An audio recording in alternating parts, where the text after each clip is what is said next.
Pensa só na lâmpada elétrica. É uma daquelas invenções que mudaram, bom, tudo. Ela deu pra gente o poder de acender à noite, né? Impulsionou a indústria, a medicina, a cultura, deu mais tempo, mais segurança, mais vida.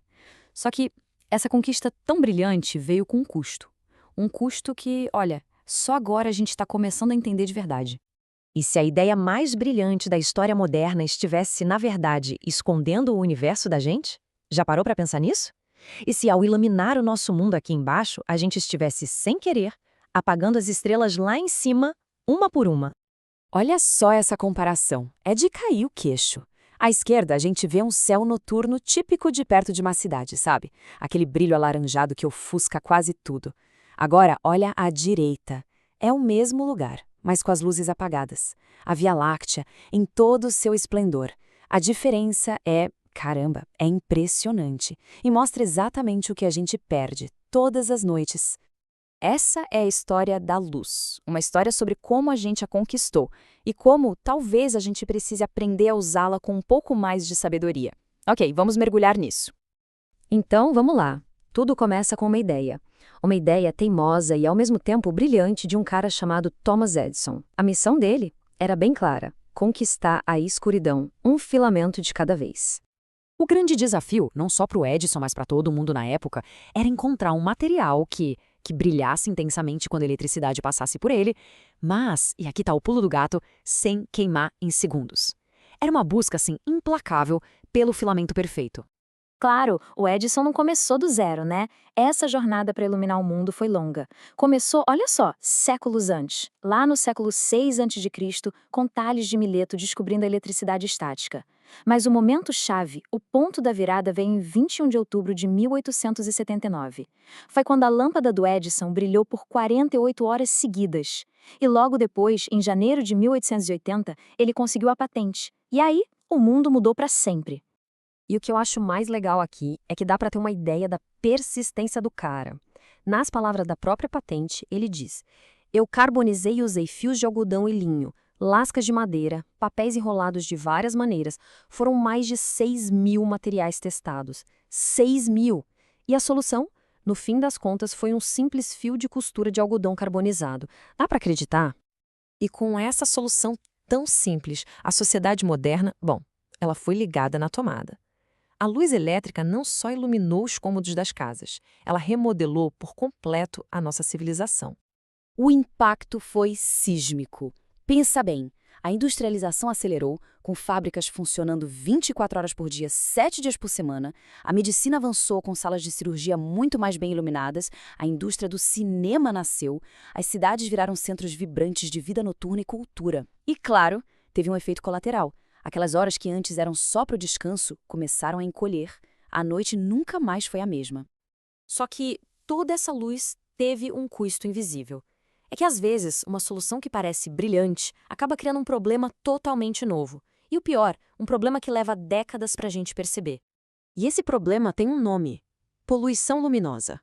Basicamente, é o uso inadequado ou excessivo de luz artificial. É um dos efeitos colaterais mais espalhados da nossa civilização industrial. Sabe, é aquela luz que, em vez de iluminar a rua, ilumina o céu. Ou aquela luz do poste que, em vez de iluminar a porta, ilumina a janela do quarto do vizinho.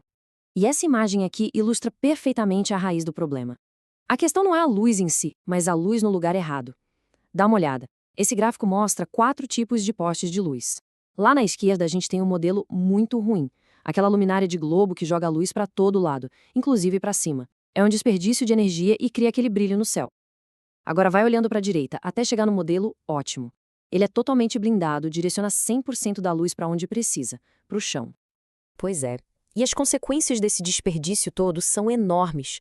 A poluição luminosa afeta a vida selvagem, traz riscos para a nossa saúde, representa um desperdício gigantesco de energia e dinheiro e, no geral, causa um belo dano ambiental. Vamos dar uma olhada em cada um desses pontos com mais calma. Para a vida selvagem, gente, a noite iluminada é uma catástrofe. Pensa nos filhotes de tartaruga marinha. Eles nascem e deveriam seguir o reflexo da lua no mar, mas acabam se desorientando e indo em direção às luzes da cidade. É muito triste. Pássaros que migram são desviados de suas rotas por causa dos prédios iluminados, e até populações de insetos, como os vagalumes, que precisam do escuro para se comunicar, estão sumindo e isso afeta o ecossistema inteiro. E a gente não está imune a isso, não. A exposição à luz durante a noite, principalmente aquela luz mais branca e azulada, sabe? Aquela que o nosso cérebro pensa que é a luz do dia, ela simplesmente para a produção de melatonina, que é um hormônio essencial para o nosso sono e para a saúde.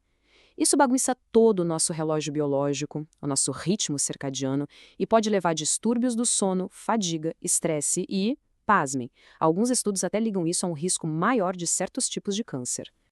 Então, o ponto é o seguinte: além do dano à natureza e à nossa saúde, isso é um desperdício monumental de recursos. A Associação Internacional do Céu Escuro estima que, só nos Estados Unidos, a iluminação ruim joga fora 3,3 bilhões de dólares em energia. Todo ano. É, literalmente, dinheiro sendo jogado para o céu. E aí, no meio desse desperdício todo, uma nova tecnologia apareceu como a grande promessa: o LED. A revolução do LED parecia oferecer um futuro mais brilhante e eficiente. Mas será que foi bem assim? Bom, e se a gente olhar para essa tabela, fica bem claro por que o LED parecia a solução perfeita. Se comparar com as lâmpadas fluorescentes, ele ganha de lavada, dura até 4 vezes mais, o custo de energia é até 33% menor e, um ponto super importante, não tem mercúrio, que é tóxico. Isso faz com que ele seja bem mais seguro para o meio ambiente na hora de descartar. Mas é aí que a gente entra no que estão chamando de paradoxo do LED. Porque sim, eles são super eficientes e direcionais. O problema é que, se forem usados do jeito errado, sem aquela proteção para direcionar a luz para baixo ou com uma luz muito branca, muito azulada, eles podem, na verdade, piorar o brilho no céu e a bagunça ecológica, mais do que as luzes antigas que eles substituíram.